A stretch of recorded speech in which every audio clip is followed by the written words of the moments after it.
Welcome to the CFB Dynasty podcast with hosts Matt Knowles and Brian McElfish.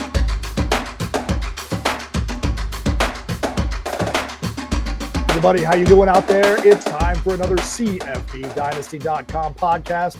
I'm your host, Matt Knowles. Along with me, as always, two guys that have dug deep in the trenches to unearth that sweet, sweet fantasy football news goodness that you all so desire. The one and only Brian McElfish and Mr. Doug Gravely. Brian, Doug, how you guys doing out there today? Hey, man, I'm doing great. How are you doing today, Matt? I'm doing all right, getting over a couple weeks of this summer flu, cold sickness that had me down for the count. Kind of finally starting to unearth myself. You know, you guys were unearthing the fantasy football news. I was unearthing myself from not being a zombie anymore. But glad to be back on the pod and glad to be back talking college fantasy football. We are currently 51 days away from the CFB Dynasty Home League College Fantasy Draft.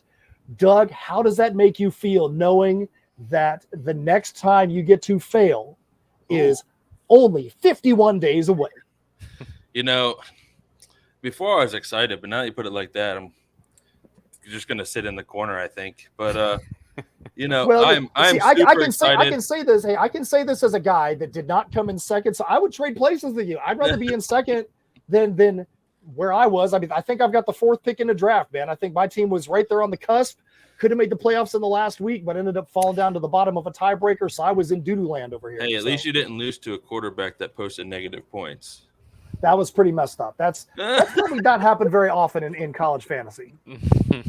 BMAC, what about you? How you feeling about the home league draft in 51 days from this recording? Really excited. That's also week 0 games, so that's going to be a blast to watch that, of course. While we're drafting from, I guess, the conference room over there at Searchalytics again, I think is the place.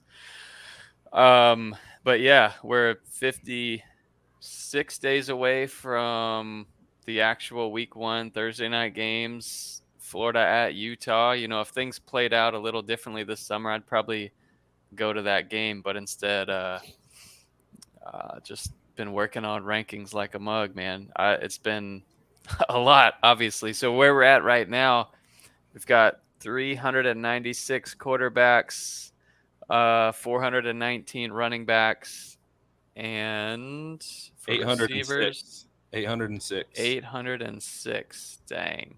So what BMAC is referring to, as you see at the bottom of this screen, major college fantasy football rankings update.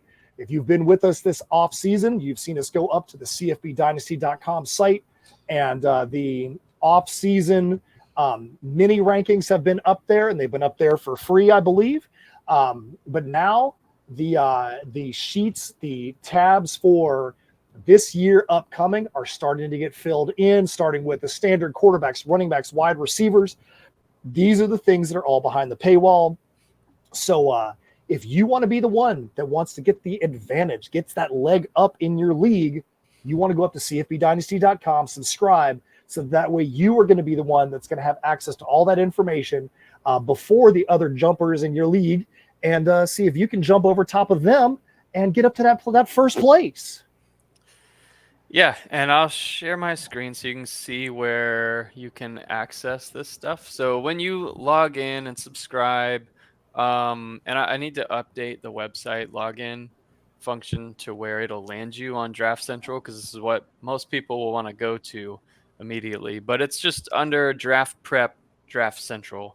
This is where we'll have kind of everything in one place that you need. So there are 4 links. These are the only ones that are live right now. But like we said, this is the bulk of the work. This is 800 plus receivers, 400 plus running backs, almost 400 quarterbacks, and 200 plus tight ends in there ranked. And you can click on those there when you're logged in to view it. Next up for us will be kicker rankings, defensive team rankings, and then the cheat sheet. We'll try and have all of that stuff up by the weekend, or at least the conclusion of the weekend.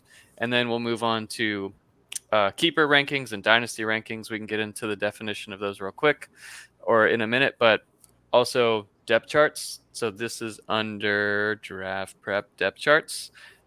it's full and it's good. So it's a lot of info. So you kind of got to go and scroll over here a little bit, but you'll see all the teams have 6 receivers, 3 running backs deep, 3 quarterbacks, 2 tight ends, kicker, and a defense.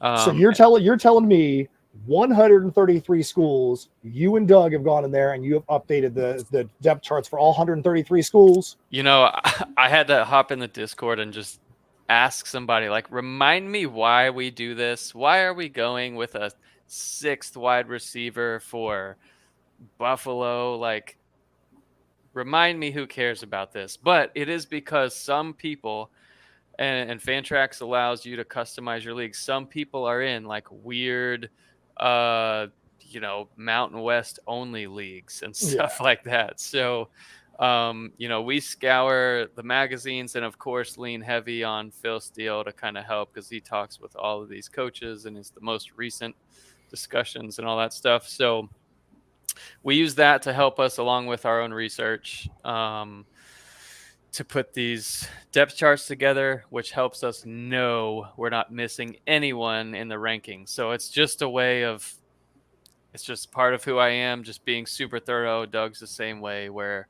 we want to make sure we're not missing a soul. So, of course, if you see something weird or whatever, let us know. There are certainly probably a couple mistakes in there where maybe we listed somebody twice on accident because he's transferred 4 times, but probably not. I think it's probably pretty solid. And then a sample, if you're watching, you can see, quarterback rankings here.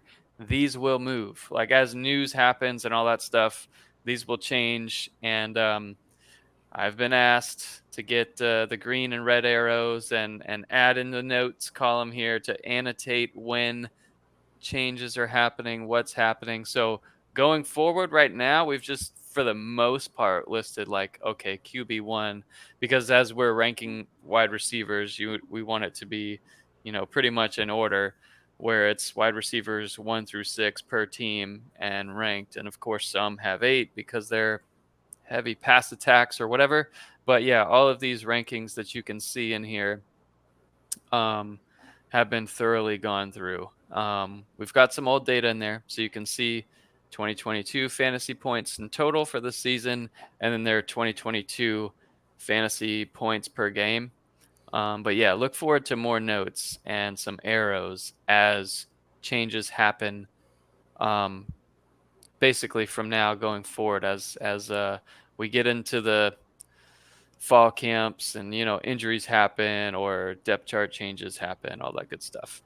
So just to be clear, the depth charts is something that are basically, say, like an annual thing. There's probably not going to be a whole lot of depth chart updating after this point, where you're going to see the weekly, the daily kind of updates, things like that. That's when you're going to go to the quarterback page, running back page, wide receiver page, correct? Oh, no. It'll feel undone to me. I can't let that happen. So I'll update the depth chart, or Doug will, and the rankings at the same time. Mm-hmm. There won't be annotations on the depth chart because we don't have a notes column or whatever. So in this scenario, yeah, you'll just get the annotation here in the notes column on the rankings. Same with the cheat sheets, because it's so big, you won't see arrows up, arrows down there. You can go to individual position rankings for those notes.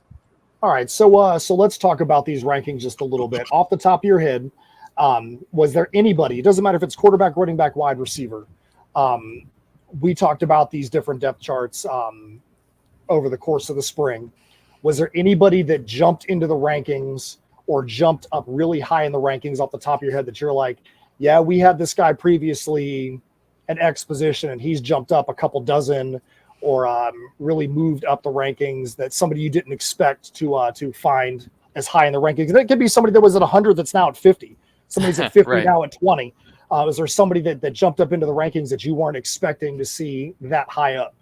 Yeah, we can definitely go through and identify some. One of them for me, and as I watched more footage of him, Riley Leonard from Duke, I just became increasingly more confident that Duke is going to put up a lot of points, and it's going to be because of Riley Leonard. He's also a dual threat guy with a great arm. I think we don't have his wide receiver 1 ranked high enough. So that's one that would be a sleeper to me right now. But yeah, and I know, Doug, you love Leonard too. What do you think about him? Yeah, I'm definitely a fan of Leonard, and yeah, I'm going to spill some beans here. He's definitely on my draft board for our upcoming draft, which, again, I'm super excited about. And like you said, B, I think that just watching his game film, he's super exciting. And for the lack of big names there at Duke, really, he plays really well. He doesn't have like those guys on the roster that, are those big name guys that just stick out to you, and he just seems to put it all together. So it's interesting to see what he's going to do year in and year out, and see how he moves up in our rankings as far as pro potential goes. Yeah, and Drew Aller, we moved him down. It's not a reflection of how I feel about him as a player, because I think he's going to be incredible. But I think we just had him a little bit too high, whereas there are more stable players who have been there and done that, like a Dylan Gabriel, who's not super exciting and is not really a dual threat guy by any means. But he's going to be consistent, and we want to see Drew Aller. I think probably he'll be more eased into the role over the course of the year, which will have probably like a diminished fantasy points per game early on in the year. And then I think he'll pick up, if you have the path of success and you envision success for him, it's probably not weeks 1 through 4. And then after that, he'll probably, once he's, taken some live bullets or whatever, be able to kind of pick it up, and he'll probably be someone you can rely on at the end of the year. So one for me that sticks out, that has moved up in my mind is Taylon Green from Boise State. Yeah, for sure. I think he could potentially see himself way up in the rankings by the time this year is over. Mm-hmm. I know Matt likes these guys from like Boise and state like that. Yeah, heck yeah, man. Like Boise, Fresno. I'm all about all that stuff out there. That's that stuff. I don't know if you remember this, Doug, because you've only been in the league for a little bit, but Boise State and Fresno and all that stuff out in the Mountain West, they kind of changed up the way that CBS would broadcast, because they would have all those games on CBS Sports Network, and they started having to do split screens so they could be showing you the replay of the play that just happened without missing the start of the next play. So the Mountain West basically was the guinea pig for them doing split screens for replays without having, because they were doing like 12 seconds from the time that the ball hit the ground to the time that it was being snapped on the next play. So yeah, that's why I like that. That's why I like that game out there. I mean, I know that BMAC's not happy now with all these changes in college football now. That's going to be slowing down those offenses a little bit, but they always have to find ways to try and give and take a little bit to get the offenses back under control. They don't need 100 offensive plays in a game. Right. So did you guys, when you were doing the rankings, was there any consideration for teams, say, for instance, a UCF that's going into a new conference this year? Did you potentially raise someone or drop someone based on their strength of schedule, because they went from what would be considered a lesser conference or a conference with weaker defenses to a more impactful conference? So there was a lot of conversation about stuff like that, and a lot of research that went into that, because like we've said in the past, even with something as simple as an offensive line change, maybe some of these smaller schools are playing against a defensive line that's bigger. And maybe a running back is not going to be ranked as high, or certain things of that nature, or a receiver that's now going to be playing against corners that are 6'2", 200 pounds. I think you have to take that stuff into account when you're planning these rankings. And I mean, I can't think of one individual off the top of my head, but to answer the question broadly, yes. I mean, all that stuff comes into play when you're doing these rankings, because they're going to be playing against bigger teams, bigger offensive lines, bigger defensive lines. You've got to expect the change. A couple of swing guys, or a few swing guys at the quarterback position while we're looking at quarterbacks. that are hard to rank. Jackson Dart is one because it's going to be short leash with Spencer Sanders behind him, assuming he continues to lead and gets the first start. But he's also got all the potential to be an NFL player in terms of how he plays, physical attributes, strong arm, all that good stuff. So he's hard to kind of rank. And then Devin Leary, um, him transitioning to Kentucky, where he's going to hopefully have a better O line. Kentucky's O line wasn't the best last year and they lost some players, but also added some, of course, along the line. But the receivers that he's got, holy cow, with Barry and Brown, and the list goes on. The top three receivers for Kentucky can go up against a lot of the top three receivers in the SEC, and that'll surprise some people this year. And then Tyler Van Dyke, new OC at Miami. Really disappointing year last year. Was great as a freshman. So we'll see if he kind of gets a breath of fresh air and is able to pick up where things left off as a freshman. And if he does, he could be great. Last year he only averaged under 14 fantasy points a game, but the offense was pitiful. Mm-hmm. So every year or so, you've got new schools that are coming into the FBS ranks. This year, there's 133 schools that are going to be playing FBS ball, which means that the player pool is a little bit bigger. If you're someone that's in a keeper league or someone that's in Devy, you probably aren't going to be as much worried about the 132 and 133 teams coming in. If you're in seasonal or someone that's trying to go after the college fantasy championship, Sam Houston, Jacksonville State might have a guy here or there that might be a sleeper for your team. Did you guys find yourself? How did you approach teams like Sam Houston and Jacksonville State who are coming into the FBS ranks this year? One of the things is seniority that matters. So someone who's seasoned and, a veteran. So if you think about someone like, Graham Mertz, who's going to take over at Florida, or Luke Altmaier at Illinois, people know those names if they've been in, fantasy football for a while, college fantasy. But Keegan Shoemaker for Sam Houston is rated above them, right around the Hank Bachmeier area. So, yeah, there's going to be some players from those schools, especially at quarterback and receiver, especially receiver, that can help you win some games.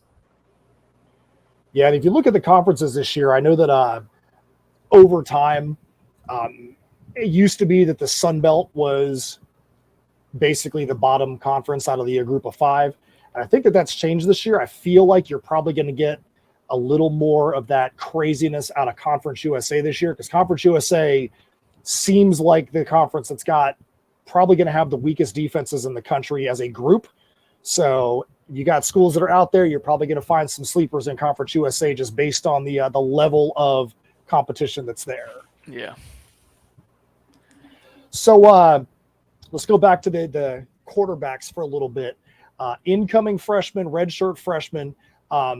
Where do you have some of these guys ranked? Who are some of the ones you want to call out? Names that guys either may have not heard of, or could be on the other end of it. People that have their names have been out there in the in discussions a lot, that may get a chance to become impactful in their first year. Where do you have some of these freshman quarterbacks listed? So it was one of the first things I wanted to see when I opened up the Phil Steele, who he had as the starter for UCLA. And it's, of course, a battle. Nobody really knows. But he had Dante Moore listed as the starter. That's who we had listed as the starter as well. So he's currently 49th. And I think he's the highest rated because he's the highest probability to start week one as a freshman. And then a lot of these other big names, let's go like typically right after. Yeah, so you've got like a Devin Brown at Ohio State, currently kind of slotted as the backup. Nico Iamaleava for Tennessee, 138, and some others right around there. Jackson Arnold, 146, et cetera, et cetera. So I don't see a lot of them starting and making a big impact on redraft. But obviously, if you're in Devy or a Dynasty League, those are going to be key guys for you to kind of look at. And you can download and sort these by class.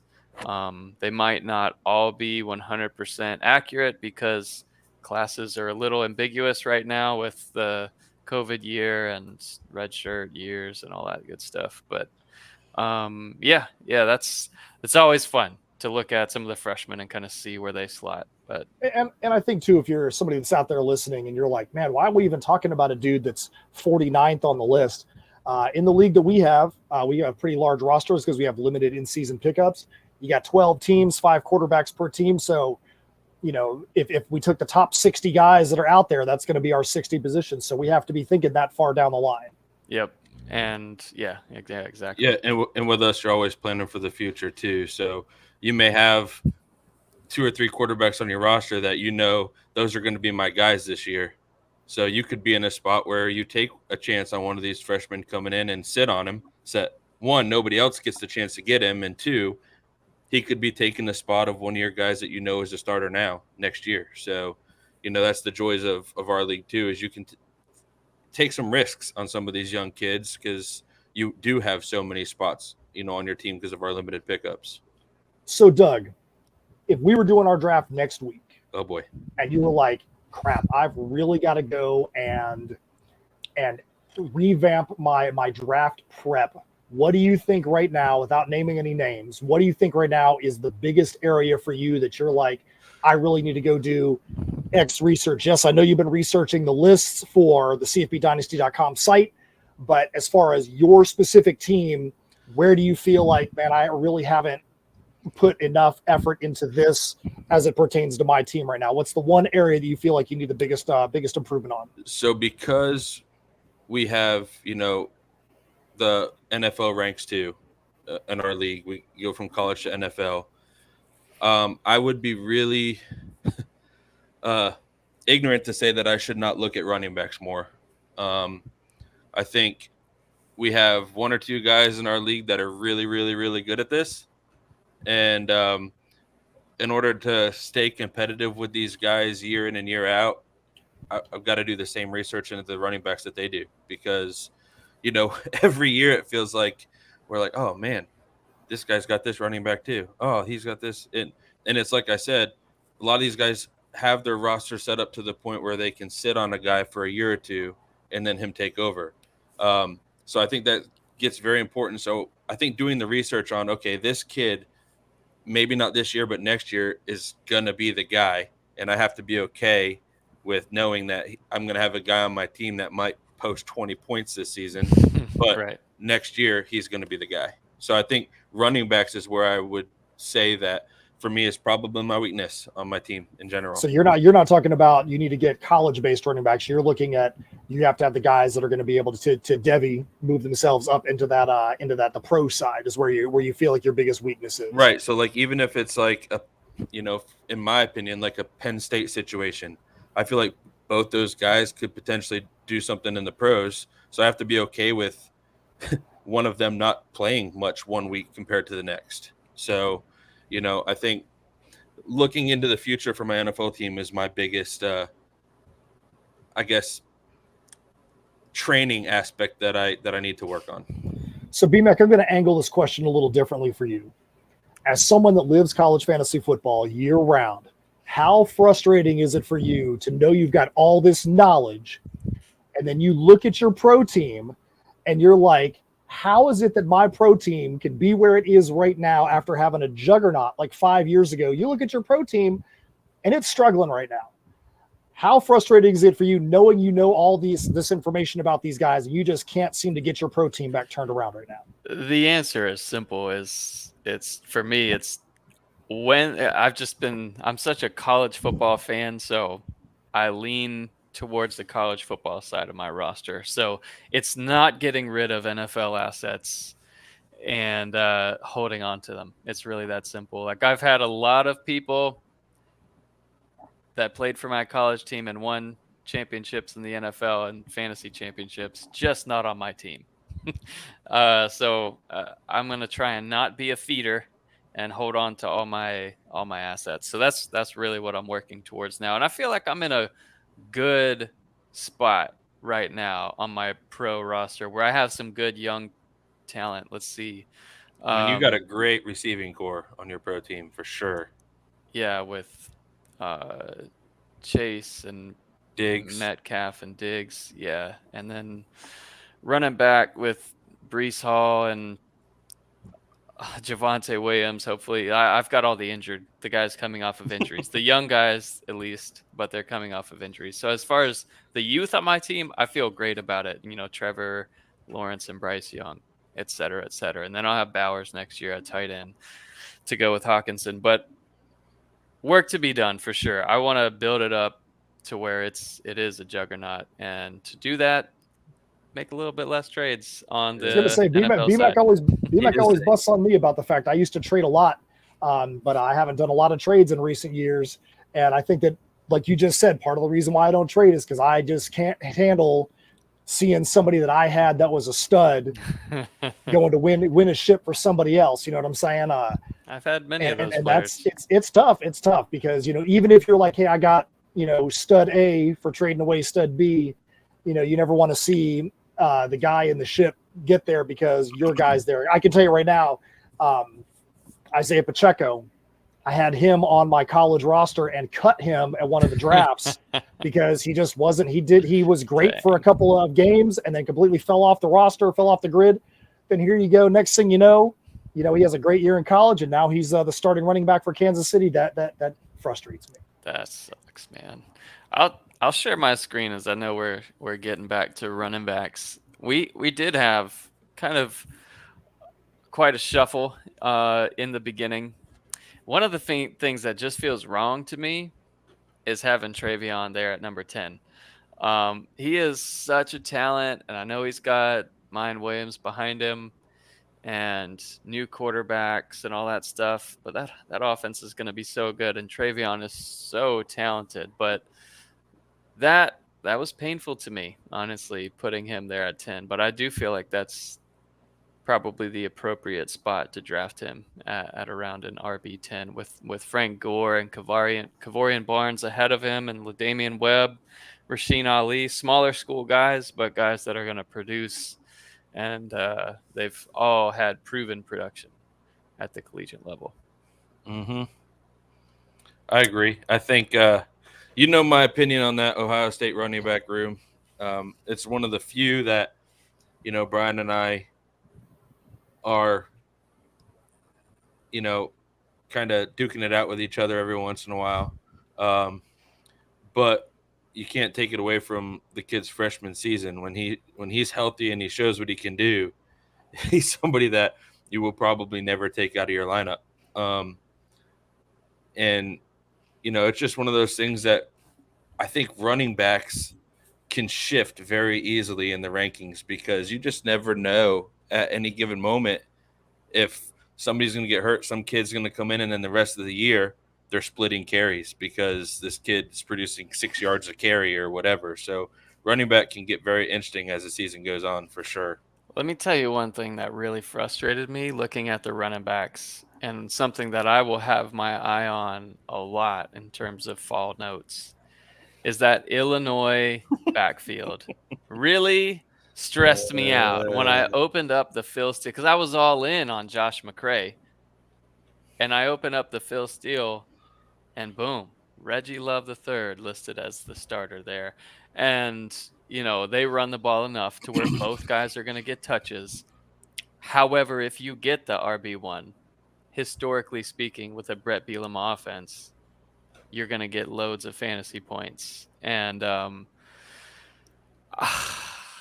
we have McCray at 29, Love at 56. Expect some movement there, y'all, because we just really don't know what's going to happen. And I was reading the OC talking about how it's going to be a by committee kind of thing. I just don't buy it. The data doesn't show it. I really like whoever the RB1 is going to be there at Illinois. But again, it's a big risk. how do you weigh stuff like that, Matt, when you're in the draft? And I know that would be kind of a fun metric to be able to have, is like a risk factor there.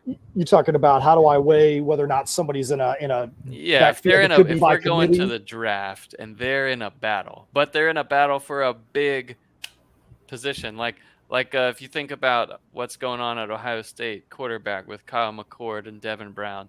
Now, Devin Brown, if they're both available, they're both worth a first round pick, I feel like, Well, because I think one of them's gonna fail. I think that it all depends on what the position is and what the school is. I think that recently you're really playing with fire if you're taking, say, the number 2 or number 3 guy that could be in a battle at, say, Penn State at running back, because there are some guys that have jumped out and really done good at Penn State at running back, but other guys that have completely disappeared. Yeah.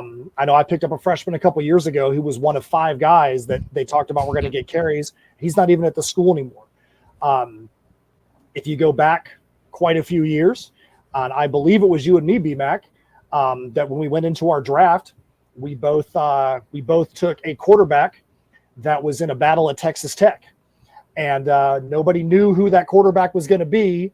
Your guy faded into obscurity. My guy, Patrick Mahomes.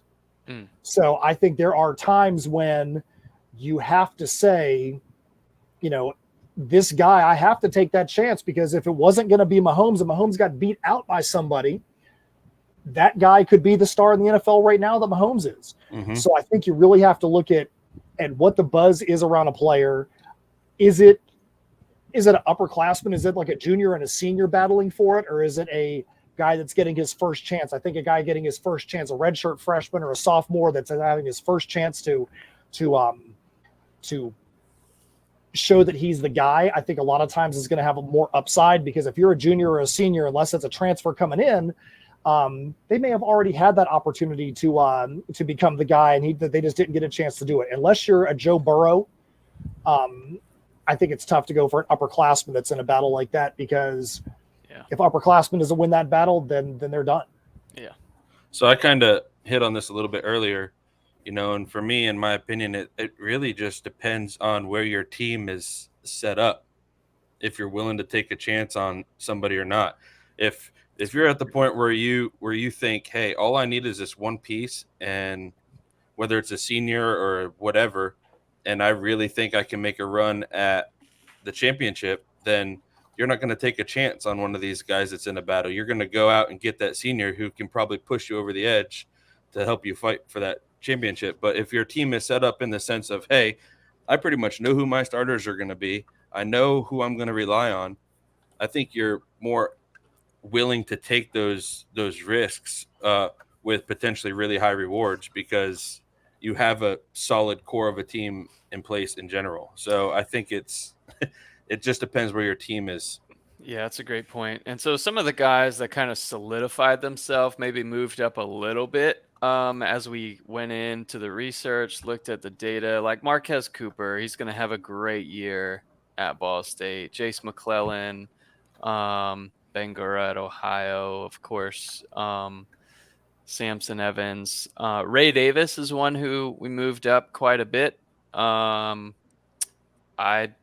don't quite remember where he was before, but I don't think he was in our top 25 or so. Maybe he was not even in our top 30. But he's at 20th right now. He averaged, 15 a game last year, and now he should be playing with a better O-line at Kentucky. And then Pitt. Rodney Hammond was great when he came out of the gate, but got hurt. So look forward to seeing him be the guy this year. And then Jarquez Hunter is another one that I think will take off. Auburn has more transfers in than anyone else, I think. I'm pretty sure of that. I know Colorado's had a lot, but I think Auburn Colorado's got the number one for sure. Colorado's transfers in are absolutely stupid, like 50 guys. Oh, well, I think that's full roster turnover. In terms of transfers in, we can look that up. But anyways, LaQuint Allen is one that is like, he's kind of still sitting there at 23rd, although he's been suspended for the year. He's suing the school to try and appeal, and we'll see how that one plays out. So I'd expect some movement there at Syracuse as someone who is supposed to be a top 25 fantasy running back. Like that one's going to be interesting. And then let me hear you talk about this, Doug. I'm going to transition over to you. So Jaquindon Jackson, former quarterback for Utah, now running back for Utah. And he's listed number 1 on the depth chart. And he's someone we might have too low at 26. How do you feel about him this year? I've talked to you a lot about him, you know that. And it is what it is. In these podcasts usually give stuff away, and that's fine. It's not a big deal. He's actually the number 1 running back on my draft board. So I think that when he got his touches last year with all that nonsense from Tavion Thomas, I think he was more explosive. He looked better. He seems to understand the game better. So yes, a little bit smarter. And the fact that he was a quarterback and this athletic and being willing to change, like, I feel like he just knows how to read a defense, and I think that probably helps him a lot. But he's the number 1 running back on my draft board to fill my running back need at the moment. So followed very closely by Barnes from UTSA, honestly. So yeah, we've got 3 backfields that are kind of confusing. We already talked about Illinois. Florida's one where it's Montrell Johnson was the guy last year, but ETN, seemingly clearly was the better player, and with a great offseason. Yep. It's not going to be surprising if he takes over there at Florida. And so we've got him at 37, Montrell at 54, but Florida's going to be run heavy. And then Boise. Halani's listed as the starter, but Genty's really good. Genty is so good. We've got I tell you what, Halani was listed as the starter last year, and Genty had some games that made me a very happy Genty owner. It's Right. crazy because Matt has Genty, I've got Halani, and and we talk about this sometimes, but like Halani, a 1,300-yard running back last year, who is potentially at risk of maybe being a number 2. Mm-hmm. And he produced 1,300 rushing yards last year. Like, to me, if I'm Boise State in general, I'm super happy with where my running back room is. Oh, yeah. As a fantasy owner, I hate it. But as a school in general, you could put in whatever guy you want and know that you're probably gonna do just fine. Yep. But when it comes to Matt and I, it's one of those things, and Matt will probably agree. Like, hey, do I trust to start this guy this week? Because you don't know who's going to get the touches that day. You just don't know. It's tough. It's tough because you look at Boise and you don't really think about Boise like you used to think about Wisconsin. Wisconsin used to be able to have one of the top 2 guys at Wisconsin, and you knew every week they both were going to be getting over 100 yards. James White was barely ever the starter at Wisconsin, and he always is putting up stupid numbers there as the number 2.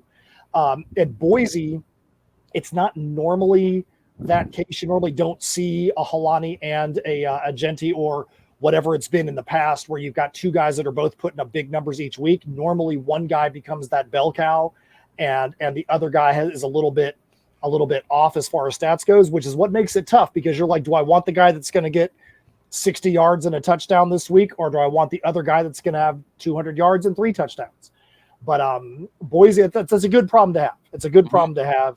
I would love to see Genty unseat Halani because, for obvious reasons, nothing against you, George Halani, but as a Genty owner, I'd love to see him, become the next great Boise State running back.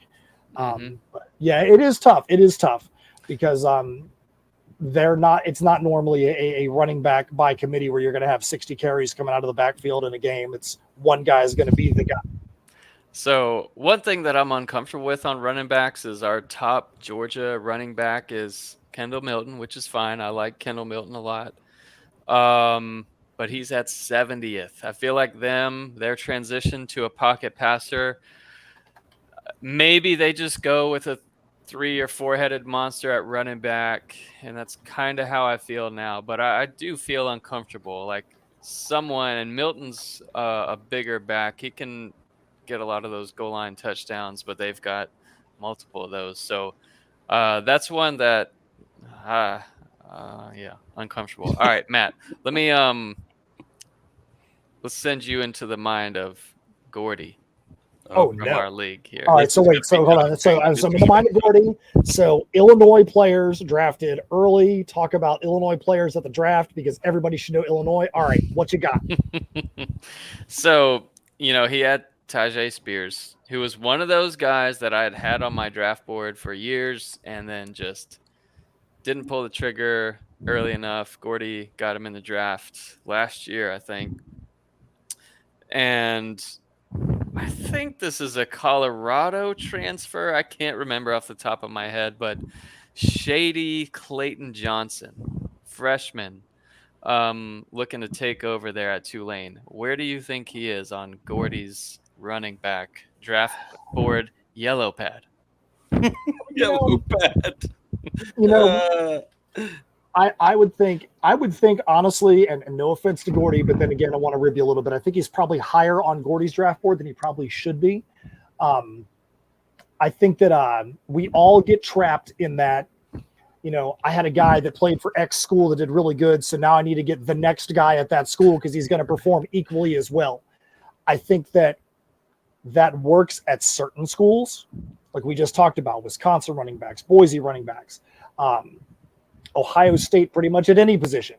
But I think when you get to other schools, you can't always be thinking that the next guy is going to be just as good as the blue chipper that used to be there. Right.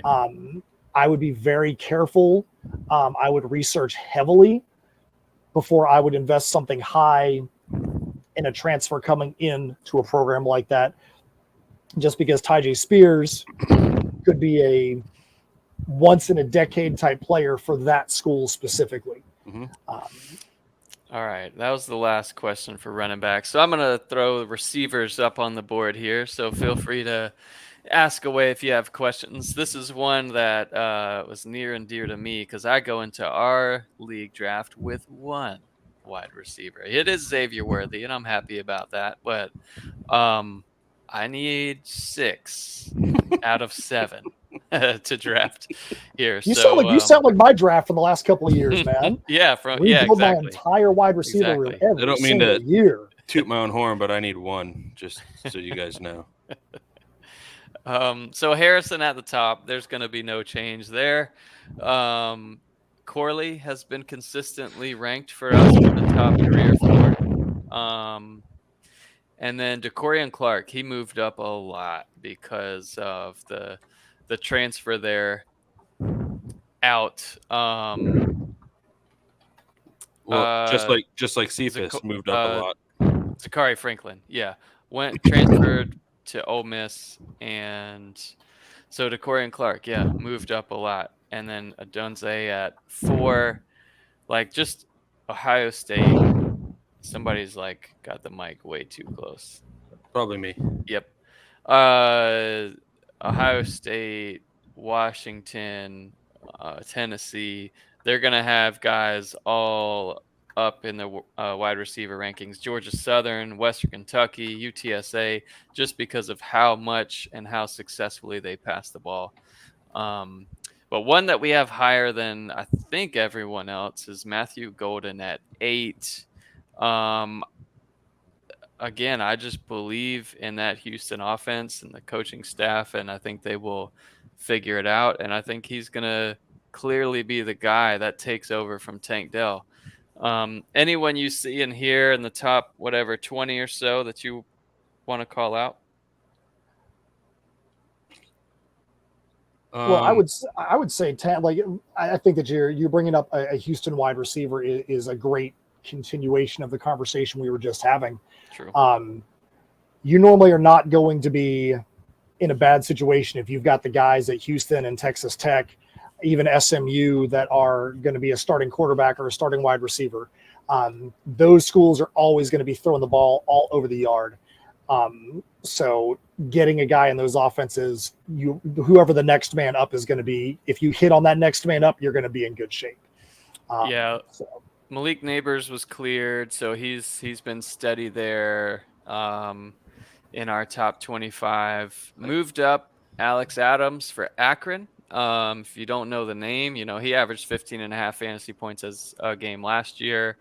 LeJonte Wester at FAU averaged just under 14 a game last year, but now he gets the addition since the last rankings update of I think it was Hudson Card that went there. They had a transfer that went in that'll be a nice stable piece at quarterback for FAU.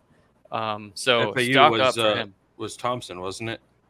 Casey Thompson. Yeah, Casey Thompson. You're correct. I think that this is where your depth charts are going to come in handy, because you look at a school like Western Kentucky, where last year there was like 9 receivers at Western Kentucky that were getting some catches during games.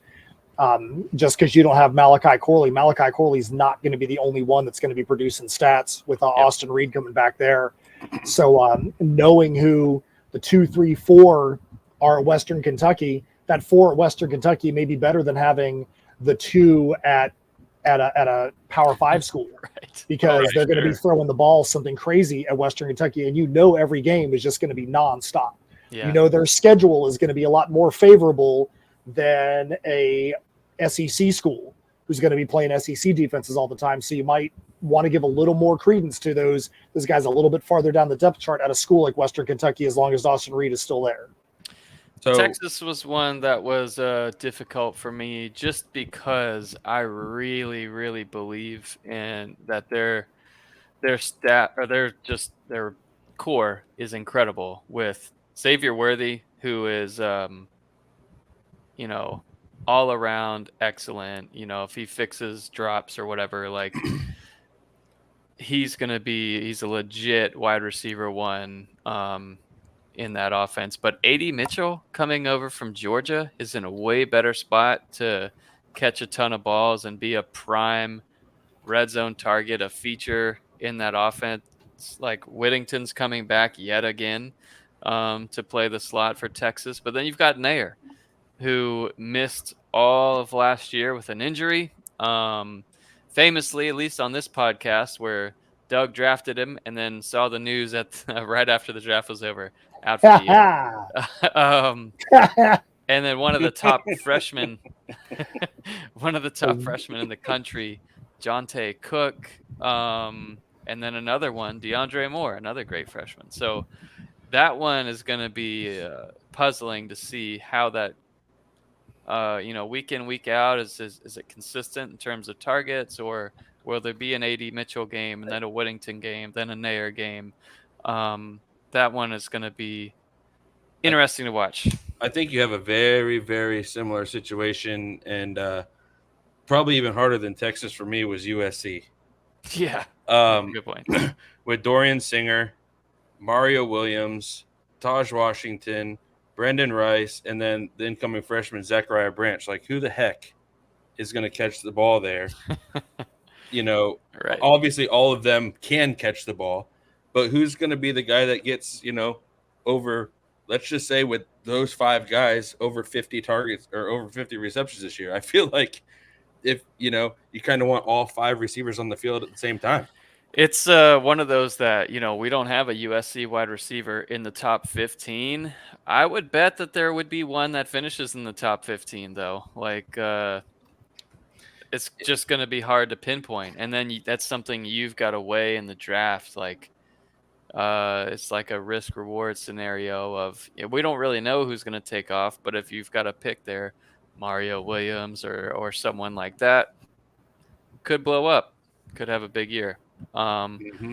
But also any number of those guys, like you mentioned, could have a big year.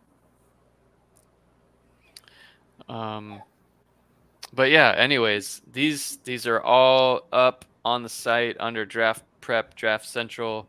You can check out the tight ends there. Soon this weekend, you'll have kickers and defenses and the cheat sheet, and then we will move along to The other two types of rankings. So one is a keeper league rankings, which is basically, you might have a league that holds over 3 players or 8 players or 10 players from year to year. So it will just slightly favor younger players in reality. And maybe that's one we could just do away with, honestly. And then Dynasty, this is for the college to pro format. This is heavily weighing NFL potential.